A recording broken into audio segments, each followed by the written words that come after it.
Hello ওয়াইপিএস family, কেমন আছেন সবাই? আশা করি ভালো আছেন। আমিও আল্লাহর রহমতে ভালো আছি। আজকে প্রশ্ন করব ছেলেদের একটা কমন প্রশ্ন যে ভাই, আইবিএস হলে কি সেক্স লাইফে কোনো প্রবলেম হয়? হ্যাঁ, আইবিএস হলে আপনার সেক্স লাইফে অনেক প্রবলেম, একটু প্রবলেম না, শুধু অনেক প্রবলেম হবে সেক্স লাইফে।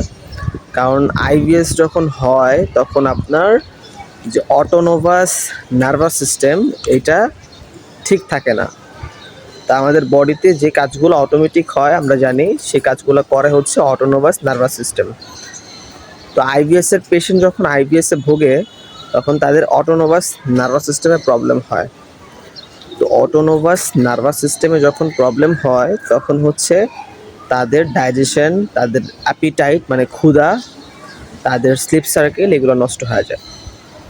সো এগুলো যখন নষ্ট হয়ে যায় তখন আপনার বডিতে কনস্ট্যান্ট হচ্ছে কোর্টিজল রিলিজ হয়। তো এর জন্য আপনি যতই ভালো খাবার খান, যতই প্রসেসড ফুড খান, যতই হচ্ছে সাপ্লিমেন্ট খান, কিন্তু আপনার সেক্স ঠিক থাকে না, আপনার ইরেকটাইল ডিসফাংশন হয়, কারো কারো প্রিম্যাচিউর ইজাকুলেশন হয়। তো এই প্রবলেমগুলো হবে, এই প্রবলেমগুলো স্বাভাবিক আইবিএসের পেশেন্টরা ফেস করবে। তো এই জন্য কী করতে হবে, আপনাকে আগে আইবিএসটাকে মিনিমাইজ করতে হবে, আইবিএসটাকে কিওর করতে হবে। আপনার যে কনস্ট্যান্ট কোর্টিজল রিলিজ হচ্ছে এটাকে বন্ধ করতে হবে, আপনার অটোনোমাস নার্ভাস সিস্টেম ঠিক করতে হবে, তাহলে হচ্ছে আপনি সেক্স লাইফেই করতে পারবেন। সো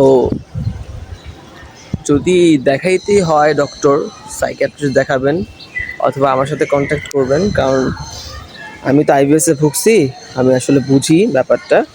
এটা শুধু ছেলেদের জন্য, যে ছেলেদের সেক্স লাইফে অনেক প্রবলেম, অনেকেই বিয়ে করছে, বিয়ে করার পর বউ চলে গেছে, এরকমও শুনছি, এরকমও পেশেন্ট আমাকে বলছে এরকম। তো আপনার আইবিএস এবং আপনার নার্ভাস সিস্টেম ঠিক না করতে পারলে আপনার সেক্স লাইফ ঠিক হবে না। হ্যাঁ, তো এটা হচ্ছে পুরোটাই হচ্ছে একটা নার্ভাস সিস্টেমের খেলা, পুরোটাই হচ্ছে আপনার autonomous nervous system, parasympathetic nervous সিস্টেমের খেলা। এগুলো যখন ঠিক হয়ে যায় তখন আপনার খাবারটা ডাইজেশন হয়, আপনার অ্যাপিটাইট ঠিক হয়ে যায়, তখন দেখা গেছে যে আপনি যে খাবারটা খাচ্ছেন ওটা পুরোপুরি ওইখান থেকে পটাশিয়াম, ম্যাগনেসিয়াম, সোডিয়াম, অ্যান্টিঅক্সিডেন্ট এগুলো নিচ্ছে, তখন আপনার আইবিএসের প্রবলেমও কমে, আপনার সেক্স লাইফও ঠিক থাকে। তো এই হচ্ছে সেক্স লাইফের কথা আর কি। তো সেক্স লাইফ ঠিক হবে, হবে না এমন না, সেক্স লাইফও ঠিক হবে, কিন্তু আপনাকে প্রপার মেডিকেশন, প্রপার গাইডলাইন্স এবং প্রপারভাবে আপনাকে এই রোগটাকে হিল করতে হবে। তো যারা আইবিএসের পেশেন্ট তারা আমার সাথে যোগাযোগ করেন, আমি বলতেছি কী করতে হবে। আর এই আর কি, সেক্স লাইফ ঠিক হবে, সেক্স লাইফ ঠিক না হওয়ার কিছু নাই।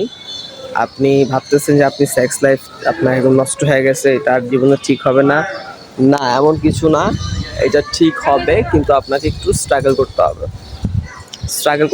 স্ট্রাগল করলে ইনশাল্লাহ আপনি ঠিক হয়ে যাবেন। মানে আপনার নার্ভাস সিস্টেম ঠিক করতে হবে, মেডিসিন খেতে হবে। কি মেডিসিন?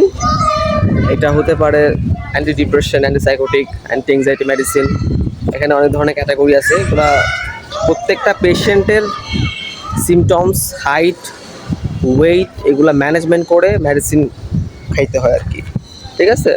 আর এক ধরনের হার্ফ খাইতে হয় যেটা আপনার পেটের ইন্টেস্টাইনাল প্রবলেম ঠিক করবে, আপনার গ্যাস্ট্রোইন্টেস্টাইনাল ট্র্যাক্ট, ইউরিনারি ট্র্যাক্টে এগুলো রেশিওর করবে, এবং ওখানে যে মসৃণ ঝিল্লি আছে এগুলোকে নর্মাল করবে। সো যোগাযোগ করবেন, যারা আইবিএসের পেশেন্ট যোগাযোগ করবেন, ইনশাল্লাহ এখান থেকে বের হতে পারবেন, ঠিক আছে? Keep fight with IBS, IBS fight করেন। আর মেডিসিন 7 দিন খাইলেই ইমপ্রুভমেন্ট আসবে, মেডিসিন 7-8 দিন খাইলেই আপনি একটা রেজাল্ট পাওয়া যাবেন, কিন্তু 4-5 মাস খাইতে হবে, তাহলে আপনি এখান থেকে পুরোপুরি বের হয়ে যাবেন, ঠিক আছে? So that's all for today. ধন্যবাদ সবাইকে।